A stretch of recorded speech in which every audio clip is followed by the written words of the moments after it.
बिस्मिल्लाहिर्रहमानिर्रहीम। अस्सलाम वालेकुम नादरीन, आप यूट्यूब चैनल देख रहे हैं। मैं इमरान खान हूँ। नादरीन, दुनिया भर में एहतजाजी मुजाहरे पाकिस्तान तहरीक इंसाफ ने अब शुरू कर दिए हैं। अमेरिका से हमारे पास विजुअल्स आए हैं और वहाँ पे कासम सूरी साहब ने, उनके साथ शहबाज गिल साहब हैं, दीगर बहुत सारे लोग हैं, उन्होंने वहाँ पे एहतजाज किया। मुख्तलिफ इलाके हैं यूरोप के, वहाँ से भी, यूरोप के मुख्तलिफ शहरों से भी अब एहतजाज की खबरें आ रही हैं। बरतानिया में अभी जब मैं वीडियो रिकॉर्ड कर रहा हूँ तो इसके बाद एक बड़ा एहतजाज है लंदन में, उसके जो मनाज़िर आएंगे वो भी आपके साथ शेयर करेंगे। ऑस्ट्रेलिया में एहतजाज हुआ है, जापान में एहतजाज की तैयारियां हैं। तो हर जगह पे दुनिया में एहतजाज किया जा रहा है इमरान खान साहब की गैर कानूनी गिरफ्तारी और उसके बाद जो सलूक उनके साथ किया गया उस सारे मामले को लेकर, पाकिस्तान में इंसानी हकूक़ की खिलाफ वर्जियों के हवाले से भी। अब इस मरतबा जो एहतजाज हम देख रहे हैं उसमें एक चीज़ बड़ी क्लियर है। पाकिस्तान तहरीक इंसाफ पहले जो है वो हुकूमत के खिलाफ एहतजाज करती थी, और ये जो ओवरसीज पाकिस्तानी एहतजाज करते थे ये नॉर्मली हुकूमत को टारगेट करते थे, ज़्यादातर इमरान खान साहब की प्रमोशन के लिए या उनकी रिहाई के लिए आवाज़ उठाते थे। लेकिन यहाँ इस दफ़ा थोड़ी मुख्तलिफ है सूरत हाल। ना नवाज शरीफ का फ़ोटो है एहतजाज में, ना शहबाज शरीफ, ना किसी और की, ना जरदारी की, किसी की मजम्मत नहीं कर रहे जो ओवरसीज पाकिस्तानी है। वो सिर्फ हाफिज सैयद आसिम मुनीर साहब की मजम्मत कर रहे हैं, यानी वो फील्ड मार्शल की मजम्मत कर रहे हैं। और ये इमरान खान साहब ने मोमेंटम बनाया। गुज़िश्ता इमरान खान साहब के अगर आप 1 दर्जन ट्वीट्स उठाकर देखें तो आपको ये बात महसूस हो जाएगी कि इमरान खान साहब ने अपना सारा जो बोझ है या अपना सारा जो निशाना है वो फील्ड मार्शल आसिम मुनीर की तरफ कर दिया है। और वो ये समझते हैं कि फील्ड मार्शल आसिम मुनीर की वजह से ही जो कुछ हो रहा है वो इस मुल्क में हो रहा है। और उनके बारे में बड़े सख्त बयानात भी इमरान खान साहब ने दिए हैं। तो अब ये लड़ाई, जैसे कि मैंने थोड़े दिन पहले आपको बताया था, ये इमरान खान वर्सेस आसिम मुनीर हो चुकी है। ओवरसीज पाकिस्तानियों ने इस इशू को पिक कर लिया और इमरान खान साहब के पैगाम को समझा है। और अब सारी की सारी फोटोज वो लेकर जाते हैं, या इमरान खान की, या शहीद अरशद शरीफ की होती है कहीं पे, या पाकिस्तान तहरीक इंसाफ की एक छाप होती है, या हाफिज सैयद आसिम मुनीर साहब की फोटोज वो लगाते हैं और वो प्रोटेस्ट के लिए लगाते हैं कि इनकी वजह से ये सारा कुछ हो रहा है। अब ये जो है वो एक अजीब सूरत हाल है पाकिस्तान की मिलिट्री एस्टेब्लिशमेंट के लिए। देखिए, पाकिस्तान की फौज इस वक्त बड़े मुश्किल हालात से गुजर रही है और अब ये मुतालबा भी किया जा रहा है ओवरसीज पाकिस्तानियों की जानिब से, पाकिस्तान के अंदर भी हो रहा है, पाकिस्तान के बाहर भी ये बात हो रही है कि आर्मी चीफ की मुद्दत मुलाजमत नवंबर में मुकम्मल हो रही। अब ये चंद माह रह गए हैं, अगर 3 माह 4 माह, तो ये मुद्दत मुलाजमत मुकम्मल करके नया आर्मी चीफ अपॉइंट किया जाए। ऐसा लगता है कि शायद ये मुतालबा आने वाले दिनों में जोर पकड़ेगा। वजह यह है कि फौज बहुत सारे मुश्किल मराहिल से गुजर रही है। मुल्क के अंदर बड़े खौफनाक किस्म के हालात पैदा हो चुके हैं। बलूचिस्तान की सूरत हाल आपके सामने है, इसी तरह जो सूरत हाल खैबर पख्तूनख्वा के कबायली इलाकों की है वो आपके सामने है। ऐसी सूरत हाल में फौज में एक ऐसा सिपह सलार होना चाहिए जो तमाम तबकात के लिए वो बिल्कुल न्यूट्रल हो या जो मुतनाज़ ना हो। लेकिन आसिम मुनीर साहब जो है वो पाकिस्तान की सबसे बड़ी पॉलिटिकल पार्टी की नज़र में मुतनाज़ दिखाई देते हैं। उनके एहतजाजों के अंदर, देखिए, पाकिस्तान के अंदर तो लोग नहीं कर पाते ना, जो उनकी फ़ोटो उठाएगा या उनके खिलाफ एहतजाज करेगा वो चाचा साजिद जैसा उसके साथ हाल हो जाएगा। उसने खड़े होकर बारिश में तंग आकर एक जुमला बोला था, उसको उठाकर ले गया, उसके साथ क्या किया गया। अहमद फरहाद साहब के साथ क्या किया गया। बाकी जो लोग पाकिस्तान में आवाज़ उठाते हैं उन्हें गायब किया जाता है, उन्हें तकलीफ दी जाती है। बहुत सारे लोगों के साथ ऐसा हुआ, ख़वातीन तक के साथ ऐसा होता है। अभी हाल ही में सनम जावेद साहिबा जो है उन्हें दोबारा गिरफ्तार किया गया, दोबारा उन्हें निशाने इबरत बनाने की कोशिश की गई। तो ये मामला सिर्फ इस पॉइंट ऑफ व्यू का है कि आप मिलिट्री एस्टेब्लिशमेंट के ऊपर उंगली नहीं उठा सकते।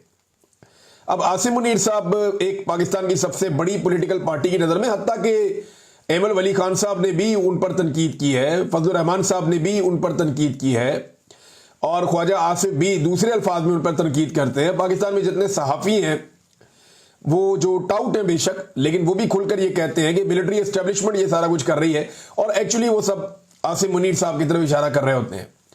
तो अगर आसिम मुनीर साहब अपने वक्त पे रिटायरमेंट ले लेते हैं या वो रिटायर हो जाते हैं और एक एक्सटेंशन नहीं दी जाती, तो ये मुल्क एक टेंशन से बच जाएगा। यानी ये एक्सटेंशन नहीं, एक तरह की टेंशन होगी और एक नई टेंशन क्रिएट हो जाएगी एक्सटेंशन क्रिएट होने की बजाय। लिहाजा ये अब एक मुतालबा है, ये मुश्किल फैसला है, लेकिन ये लेना पड़ेगा पाकिस्तान को کیونکہ یہاں پہ جو بھی آرمی چیف اپنی سیٹ پہ آتا ہے وہ واپس جانا نہیں چاہتا, وہ اس عہدے کو چھوڑنا نہیں چاہتا. آپ نے دیکھا پرویز مشرف بھی اس عہدے کو نہیں چھوڑنا چاہتا تھا, اسی طرح جنرل کیانی بھی اس عہدے کو نہیں چھوڑنا چاہتا تھا, اس نے ایکسٹینشن لی. پھر جنرل راحیل شریف اس عہدے کو نہیں چھوڑنا چاہتا تھا, اس نے بڑی کوشش کی, اس کو ایکسٹینشن نہیں ملی. پھر اس کے بعد جناب جنرل باجوہ اس عہدے کو نہیں چھوڑنا چاہتا تھا, وہ تو ایک مرتبہ پھر ایکسٹینشن لینا چاہ رہا تھا, حالانکہ ایک ایکسٹینشن اس کو پہلے مل گئی تھی لیکن پھر بھی جانا پڑا. اب یہ عاصم منیر کیوں اس عہدے کو چھوڑنا چاہیں گے, یہ ایک بڑا سوال ہے. کوئی بھی نہیں چھوڑنا چاہتا, لیکن دیکھنا یہ ہوتا ہے کہ پاکستان کو اور پاکستان کی افواج کو کیا سوٹ کرتا ہے. اس وقت تو حالات بہت عجیب ہیں. وہ جو نعرے پاکستان کے اندر بعض لوگ لگاتے تھے, اب ہم دنیا کے اندر سنتے ہوئے, یعنی ہم سن رہے ہیں, محسوس کر رہے ہیں, تو یہ فوج بھی اس بات کو ضرور محسوس کر رہی ہوگی. دنیا بھر میں احتجاج کی طرح ناظرین پاکستان کے اندر بھی احتجاج ہو رہا ہے, جگہ جگہ پہ ہو رہا ہے, موبلائزیشن ہو رہی ہے کہ 5 اگست کو لوگ نکل آئیں. اب 5 اگست کو لوگ کیسے نکلیں گے, یہ بڑا سوال ہے. دیکھیں صدیق جان نے ایک بڑی زبردست بات کی اور یہ میں ان کی بات سے اتفاق کرتا ہوں. پاکستان کے اندر نا لوگوں کی اکثریت یا 90-95% لوگ وہ یہ چاہتے ہیں کہ ملک میں انقلاب آئے, ملک کے حالات ٹھیک ہو جائیں. اگر 25 کروڑ میں سے چند ہزار تھوڑے سے لوگ آپ نکال دیں تو باقی سارے لوگ یہی چاہتے ہیں کہ پاکستان میں انقلاب آ جائے, پاکستان کے حالات ٹھیک ہو جائیں, پاکستان کی حالت بدل جائے اور سدھر جائے, اور پاکستان کی سیاست میں اداروں کی مداخلت بند ہو جائے, عوام کے مینڈیٹ کا احترام کیا جائے, یہاں پہ رول آف لا ہونا چاہیے. یہ سب چاہتے ہیں, لیکن اس کے لیے پریکٹیکلی لوگ نکل نہیں رہے. یعنی ذہنی طور پہ سب تیار ہیں, سب کو یہ چاہیے, سب کی یہ ڈیمانڈ ہے, لیکن اس کے لیے لوگ باہر نہیں نکلتے. لوگوں کو لگتا ہے کہ ان کی جگہ پہ کوئی اور ایفرٹ کرے اور انہیں بیٹھے بٹھائے انقلاب مل جائے. تو ایسا ہوتا نہیں ہے. الٹیمیٹلی لوگوں کو خود یہ کرنا پڑے گا, خود نکلنا پڑے گا, خود احتجاج کرنا پڑے گا, خود حصہ لینا پڑے گا, چاہے وہ 5 اگست کو نکلیں, 14 اگست کو نکلیں, بار بار نکلیں, وقتاً فوقتاً نکلتے رہیں. اب پاکستان تحریک انصاف نے جو جلسوں کی اجازت مانگی, انہیں ابھی تک جلسوں کی اجازت نہیں دی گئی, کیونکہ پاکستان کی ملٹری اسٹیبلشمنٹ اس بات کو سمجھتی ہے کہ ابھی بھی اگر کوئی بندے اکٹھے کرنے کی ابیلٹی کسی سیاسی جماعت میں ہے, یا کسی سیاسی جماعت کے لیے لوگ دڑا دڑ خود باہر نکل آتے ہیں, تو وہ پاکستان تحریک انصاف ہے. ذرا سا مارجن آپ دیں گے اور امن و امان قائم کریں گے اور تحریک انصاف کے ساتھ ظلم اور بربریت بند کریں گے, تو یہ پورے پاکستان میں نکلیں گے. یہ ملیٹنٹس تو ہیں نہیں, یہ عام پولیٹیکل لوگ ہیں. اب ناظرین جو سردار عبدالقیوم نیازی صاحب ہیں آزاد کشمیر سے, پاکستان تحریک انصاف کے رہنما, ان کے چھاپے واپے مارے جا رہے تھے. پوری کوشش کی جا رہی تھی ان کو گرفتار کیا جائے اور ان کو روکا جائے, کیونکہ انہوں نے وہاں پہ سفیر کشمیر عمران خان کو رہا کرو کے نام سے ایک ریلی نکالنے کا اعلان کیا تھا, لیکن وہ گرفتار نہیں ہوئے. اور اس کے بعد انہوں نے بڑی تگڑی ریلی بھی نکالی ہے, لوگ بہت بڑی تعداد میں اس کے اندر شامل ہوئے, تو انہوں نے وہ ویژول شیئر بھی کیے ہیں. ناظرین اس وقت جب یہ بات ہو رہی ہے کہ کیا آرمی چیف کو اپنی مدت ملازمت میں توسیع لینی چاہیے یا انہیں ریٹائر ہونا چاہیے وقت پر, تو ایک خبر دی, اور وہ خبر دی جناب سہیل وڑائچ صاحب نے. انہوں نے کہا جی فیلڈ مارشل کے صدر بننے کا پرپوزل ان کے پاس موجود ہے. یعنی حد نہیں ہوگی یہ ملک کوئی آئین اور قانون کے مطابق چلتا ہے یا مذاق بنا ہوا ہے. یعنی فیلڈ مارشل عاصم منیر صاحب کے صدر بننے کا پرپوزل ان کے پاس, کون ہے جی ان کو پرپوزل دے رہا ہے؟ یعنی یہ کس کی ضرورت ہے کہ جائے اور جا کر کے آرمی چیف کو کہ آپ بن جائیں صدر پاکستان؟ کیوں بھائی, ملک میں مارشل لا, عمران خان صاحب تو عاصم لا کہتے ہیں اس کو, لیکن یہ بنانا ریپبلک ہی بالکل بنا دیا آپ نے. کیا جس کا دل کرے گا, جس کرسی پہ بیٹھنے کو وہاں جا کے بیٹھ جائے گا. پاکستان کے اندر آپ بلوچستان کے حالات دیکھیں, زائرین گزر نہیں سکتے سڑک پر سے, گاڑیاں چلنا بند ہو گئی ہیں بلوچستان میں, تمام شاہراہوں کے اوپر جو ہے وہ لاقانونیت ہے. آپ خیبر پختونخوا میں دیکھیں جگہ جگہ آپریشن چل رہے ہیں, کرفیو کا نافذ کیا گیا ہے. ابھی جو ایک میڈیا رپورٹ آئی میں دیکھ رہا تھا, ہرمیت سنگھ صاحب نے اس کو شیئر بھی کیا, 500 خاندان ابھی تک اپنے گھر بار چھوڑ کر جا چکے ہیں. کیا خیبر پختونخوا کے قبائلی علاقوں کے لوگ کیمپوں میں ہی رہیں گے اور ان کی معدنیات, ان کے وسائل, ان کی ساری چیزیں, ان کی زندگیاں کیا وہ ایسے ہی رلتی رہیں گی؟ انہیں کچھ نہیں ملے گا. 500 خاندان جو ہے وہ ابھی نقل مکانی کر چکے ہیں رپورٹ کے مطابق, جبکہ خیبر پختونخوا کی حکومت نے کہا تھا ایسا کچھ نہیں ہوگا. وہاں کرفیو لگا ہوا پورے وزیرستان میں, جبکہ خیبر پختونخوا کی حکومت نے کہا تھا ایسا کچھ نہیں ہوگا. جگہ جگہ آپریشن ہو رہا ہے, جبکہ خیبر پختونخوا کی حکومت نے کہا تھا ایسا کچھ نہیں ہوگا. فواد چودھری صاحب نے اس کے اوپر اپنا ایک سٹیٹمنٹ دیا, اور یہ بڑی انہوں نے فواد چودھری صاحب نے عقل مندی کی بات کی ہے. انہوں نے کہا جی خیبر پختونخوا میں جاری دہشت گردی ایک انتہائی پیچیدہ قبائلی لڑائی ہے، یہ بلوچستان سے مختلف ہے۔ اس قبائلی جھگڑے میں مذہبی فرقہ واریت کا عنصر بھی شامل ہو گیا ہے۔ پہلے شیعہ سنی تفریق تھی، اب سلفی دیوبندی شدت پسند لڑائی بھی ہو رہی ہے۔ دورانی قبیلے صدیوں سے لڑ رہے ہیں۔ یہ پیچیدہ مسئلہ صرف طاقت سے حل نہیں ہونا، اس کے لیے بہت تفصیلی پالیسی کی ضرورت ہے۔ آپ کو پختون لیڈرشپ کے ساتھ ان کے ساتھ بیٹھنا ہوگا، انہیں ساتھ لینا ہوگا، مسئلے کو سمجھیں اور مقامی جرگے تشکیل دیں، جہاں پھر طاقت استعمال کرنا ہوگی مقامی آبادی کی مرضی اور حمایت شامل ہوگی۔ دیکھیں، آپ طاقت کا استعمال کرنا چاہتے ہیں، لوگوں کو ساتھ لے کر چلیں، تب آپ کو کامیابی ملتی ہے، ماضی میں آپ کو ملتی رہی ہے۔ لیکن جب لوگ آپ کے ساتھ کھڑے نہ ہو اور آپ صرف طاقت کے بلبوتے پہ چیزیں ٹھیک کرنا چاہیں تو آپ لوگوں سے طاقتور کبھی نہیں ہو سکتے۔ یہ پاکستان کی ملٹری اسٹیبلشمنٹ کے لیے کھلا پیغام۔ فواد چودھری صاحب کی بات کے ایک بڑے حصے سے میں اتفاق کرتا ہوں، اور بلکہ اس میں بہت ساری چیزیں اور شامل بھی کی جا سکتی ہیں، لیکن اس وقت ریاست جو ہے وہ ہر چیز ڈنڈے سے سوچ رہی ہے، طاقت کے بلبوتے پہ سوچ رہی ہے۔ اور سہیل بڑائچ صاحب جیسے لوگ جو ہیں انہوں نے گیم چکی ہوئی ہے عاصم منیر صاحب کی کہ جناب ان کو تو صدر پاکستان بننے کا پرپوزل ہے۔ کیوں ہے بھائی پرپوزل؟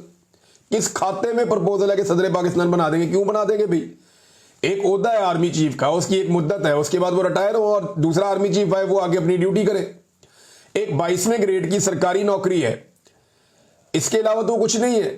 تو صدر پاکستان تو ایک بہت بڑا منصب ہے۔ اس سے پہلے ڈکٹیٹرز نے اس منصب کے اوپر قبضہ کیا تھا جو غلط تھا، غیر آئینی تھا، غیر قانونی تھا۔ یہی کام مشرف نے کیا، یہی کام جو ہے وہ ضیاء الحق نے کیا، یہی کام جو ہے وہ باقی لوگ کرتے رہے ہیں، ایوب خان نے کیا، یحییٰ خان نے کیا۔ تو یہی زیادتی کیا پاکستان کے ساتھ پھر کی جائے گی؟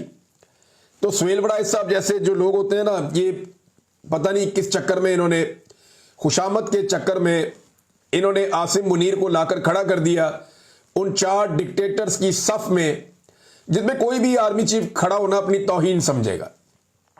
اگر کوئی بھی غیرت مند آرمی چیف ہوگا نا، جس کے اندر تھوڑی سی بھی غیرت ہوگی، تو وہ ان 4 ڈکٹیٹرز کی صف میں کھڑا ہونا پسند نہیں کرے گا اور وہ اپنی توہین سمجھے گا۔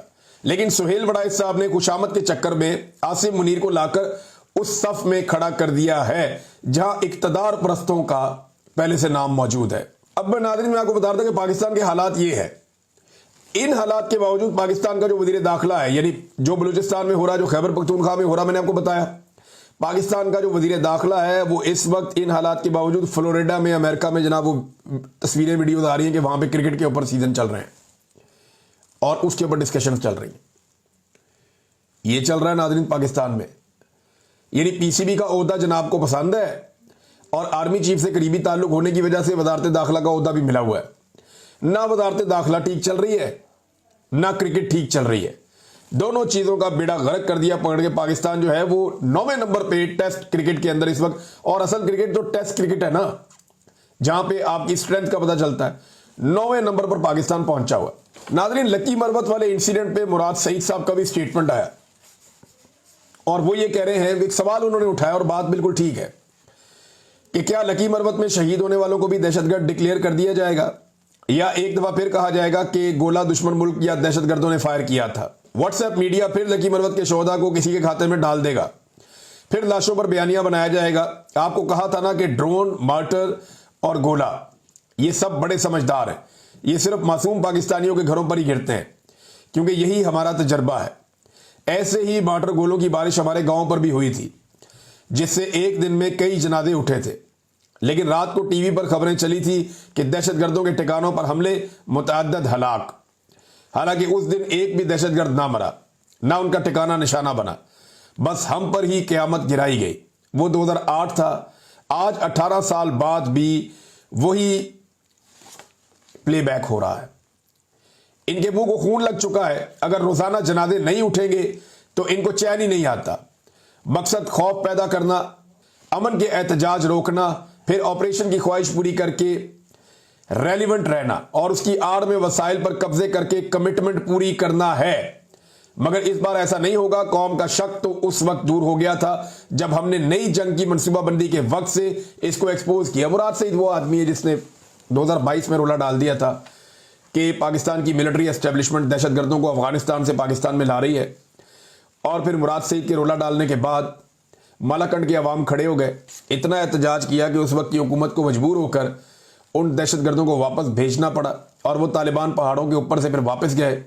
फिर टारगेट किलिंग भी इसके बाद शुरू हो गई, मुराद सईद को धमकियां भी दी गई।